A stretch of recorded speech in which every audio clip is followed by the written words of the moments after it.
Two Republican senators taking aim at President Trump. What one of them did late today standing before the Senate and what he declared. Also tonight, ABC News obtaining new video. Who was behind the deadly ambush of 4 U.S. Special Ops soldiers?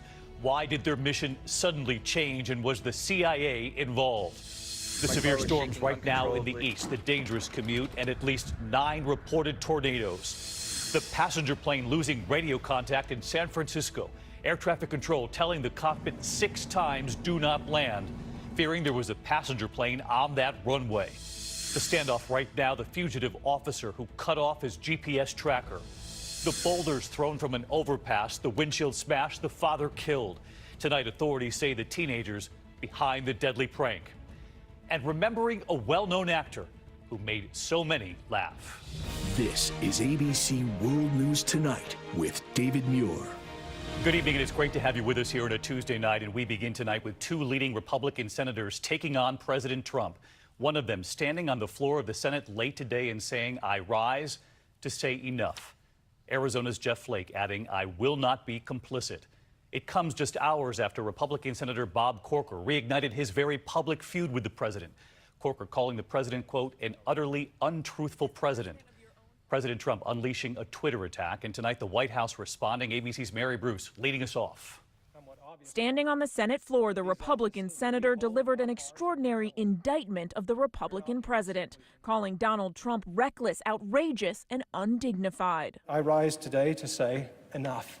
Arizona Senator Jeff Flake says he will not run for re-election because he is so disgusted. The personal attacks, the threats against principles, freedoms and institution, the flagrant disregard for truth and decency, the reckless provocations, most often for the pettiest and most personal reasons.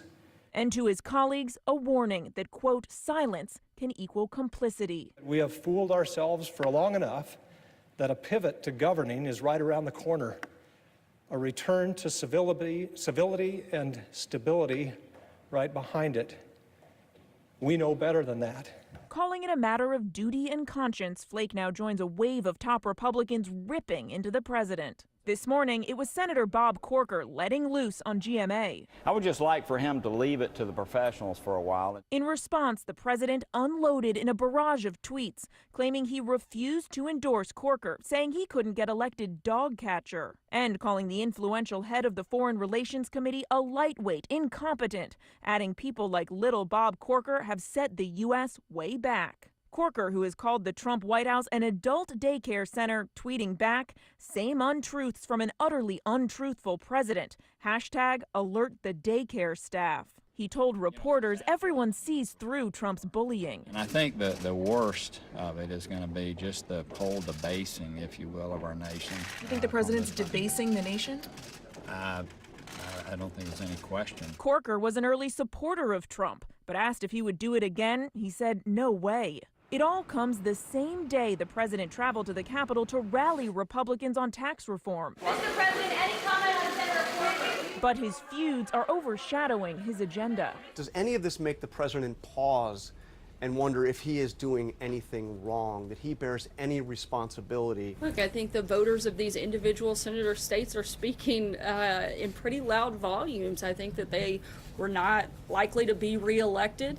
And I think that shows that the support is more behind this president than it is those 2 individuals. So let's get to Mary Bruce live on the Hill tonight for us. And Mary, the White House says Senators Corker and Flake are from states that voted for President Trump. But even though they're not running for re-election, they're still around for a while. And the president needs their votes, especially with his big push for tax reform.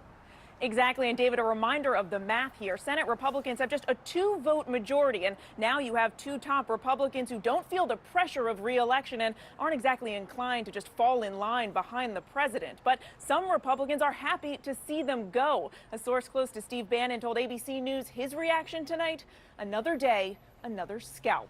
David. Mary Bruce leading us off tonight. Mary, thank you. And next tonight here to new video obtained by ABC News and new reporting tonight. Who ambushed and killed those 4 Special Ops soldiers?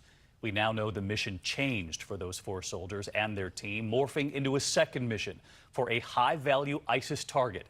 And tonight, was it more than the Pentagon? Was the CIA involved? Here's our chief investigative correspondent, Brian Ross. U.S. intelligence authorities tonight are examining this video of a militant group active in the area of the Niger ambush. Young men with motorbikes and heavy weapons, shouting Allah Akbar, God is great. Allah Akbar. Allah Akbar. Looking to see if the 24 or so men were directly involved in the deadly ambush that killed the 4 U.S. soldiers. 20 of the attackers were killed, the rest escaped on motorbikes. The video was provided to ABC News by a former U.S. military expert on West Africa.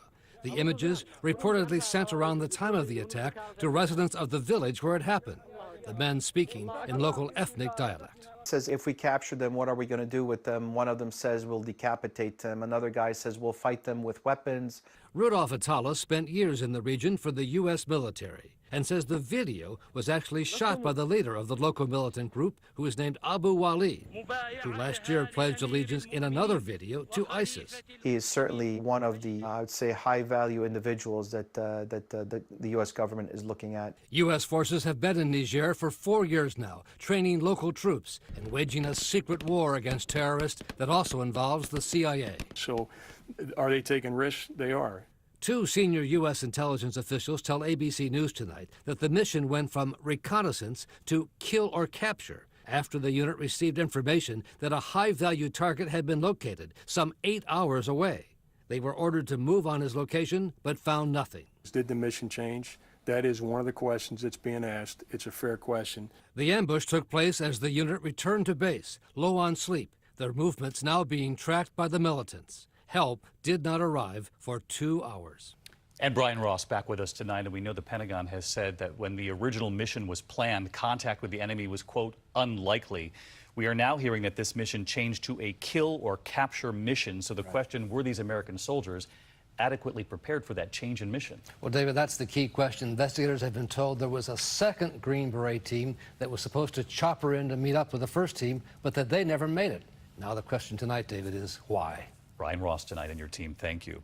Now to the dangerous weather on both coasts tonight. A dangerous commute here in the east. Thunderstorms, wind and rain. A regional airport in Hickory, North Carolina. Take a look, ripped apart by severe winds. And this home in Shelby, North Carolina, pushed right off its foundation. Reports of several tornadoes. And here's ABC's Lindsay Janis. Tonight, high winds toppling trees, sending them crashing onto cars and power lines across the Northeast. It's the same system that rocked the Southeast overnight. In the Carolinas, multiple EF2 tornadoes now confirmed. In Spartanburg, South Carolina, Jesse Sparveri huddling in the backseat of his car as the storm moved through. My car was shaking uncontrollably. At one point, I thought my car was actually in the air. I had no idea where I was. His windows shattered. A wooden projectile landing in the driver's seat. Trees snapped. A tractor trailer overturned nearby. Our Gio Benitez is in North Carolina. Here at Hickory Regional Airport, we're seeing some unbelievable damage. Take a look, a hangar just destroyed, planes tossed around like toys. A half foot of torrential rain causing flash flooding in Boone. This vehicle floating away. Wes Berry caught in his minivan. Wave of water washed over the hood and stalled out. In the west, critical fire conditions in parts of Southern California. The region now a tinderbox. More than 4,000 firefighters battling blazes across the state. And David, these storms have made a mess at airports. More than 750 flights canceled. Nearly 300 of them here at Newark Airport. David? Lindsay Janis, our thanks to you. Let's get right to Chief Meteorologist Ginger Zee tonight. And Ginger, you're tracking these storms and the record heat and the fires in the west tonight. Absolutely, David, both. And let's start on the east, where we've seen the front just passing now here in New York City, but to our north and east, near Boston, already hearing of numerous trees down thanks to huge wind gusts back toward that low pressure system attached to the cold front. Lake Superior, giant waves, Lake Michigan too, and gusts up to 60. Now I want to take you through the timing. It's over by noon tomorrow out of New England. Then the headline, 103, a record high in downtown Los Angeles. Red flag warnings, those heat advisories, including Santa Barbara, go through tomorrow for many because the heat will still be on for game 2. But tonight, David, will be the hottest World Series game on record in LA. All right, Ginger Zee with us tonight. Ginger, thanks as always. We turn next here to the killer on the loose in a Florida neighborhood. 3 murders in 10 days, as we've been reporting, and now the urgent hunt for this person. They want to talk to this man tonight. The simplest tasks, from Going to the grocery store to walking the dog have now become a real concern. ABC's Victor Oquendo from Tampa. Tonight, a tearful plea from the father of Monica Hoffa, one of the victims gunned down in Tampa. I need that community to stand up, and I need them to point out, who that man is. He's the person of interest Tampa police are desperate to find, spotted near the site of the first of 3 shootings. 3 victims killed in less than 2 weeks. Police say the crimes are connected. Parents today escorting their children from school. I usually walk, but with all this commotion going on, I've been driving. All the shootings within a half mile. Benjamin Mitchell shot and killed around 9 p.m. while waiting at a bus stop. 4 days later, Monica Hoffa's body was found in an empty lot. She'd been walking to a friend's home. 6 days after that, 20-year-old Anthony Naiboa killed on the street around 8 p.m. after hopping on the wrong bus after work. Today, just a block from there, we met Ron and Sarah after a grocery trip they will no longer make at night. 7 o'clock, we're in the house now. You're not going outside past dark? No. Inside, their guns out of the safe and ready. They won't even walk the dog without carrying a weapon. Now's the time. We gotta protect my family. A community living in fear, prepared for the worst. The mayor and the chief of police promising not to stop until the killer is caught. David? Victor Oquendo, thank you. And next to the air scare at the San Francisco airport, an Air Canada flight failing to respond to 6 separate calls from the tower to abort their landing. Authorities fearing there was already a passenger plane on that runway. Here's ABC senior transportation correspondent David Curley tonight. The message was clear. Air Canada 781 go around. A jet cleared to land in San Francisco Sunday. Air Canada 781 go around. Told 6 times in just more than 35 seconds to abort its landing. Air Canada 781 go around. The problem? Controllers worried that an aircraft already on the ground might not get off the runway in time. Controllers tried the radio 3 more times, even using a flashing red light gun to no avail. The A320 landed safely, finally contacting the tower. Yeah, I got 71 is calling the radio here. That's pretty evident. This after the July incident at the same airport, same airline. A jet lined up to land on a taxiway occupied by 4 other jets. A disaster avoided as the Air Canada pulled up just feet from one of the aircraft. Anytime you have 2 instances of something that are very similar, it's a red flag. Is there a problem with procedures? Is there a problem with training of crews flying into this particular airport? Air Canada says the pilots were cleared to land, and it will look into why they didn't receive the instructions from the tower. But that airline is now subject of 2 FAA investigations. David? David Curley, thank you. And next, more than a month now after Puerto Rico was struck by that devastating hurricane, 3/4 of the island are still without power. Tonight, your money at stake, $300 million in FEMA disaster funds. And the Montana company given the contract to get the power back on with just 2 workers when it landed that contract. One lawmaker tonight saying this does not pass the smell test. And here's ABC senior justice correspondent Pierre Thomas. More than a month after Hurricane Maria hit Puerto Rico, 75% of the island is still in the dark. And tonight, new questions about the company that landed a key contract, hired to restore power. Whitefish Energy, a private Montana company with just 2 full-time employees, awarded a $300 million contract by the Puerto Rico Electric Power Authority. We're doing what we can with what we have, and we plan to be here until everyone has power. The company showcasing its work on Twitter, saying its newly hired team of 300 now working to rebuild those towers in Puerto Rico. But tonight, some Democrats are already calling for an investigation into that contract. Whitefish Energy is from Whitefish, Montana, population just over 7,000, hometown of Interior Secretary Ryan Zinke. Look, I've been at this for 25 years, and this does not pass the smell test. Zinke's office telling ABC News he knows the owner because they both live in a small town, adding that the secretary's son worked a summer job at one of their construction sites. But today, his office was emphatic.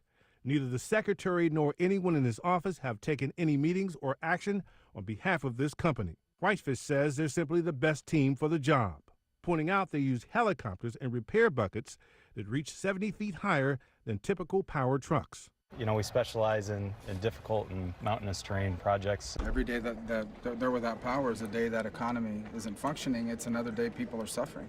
David, Puerto Rico's governor said today they had little choice, that Whitefish was the one company on the ground willing to do the work without payment up front. But he added the contract will be audited. David? Pierre Thomas tracking your money tonight, Pierre. Thank you. 2 new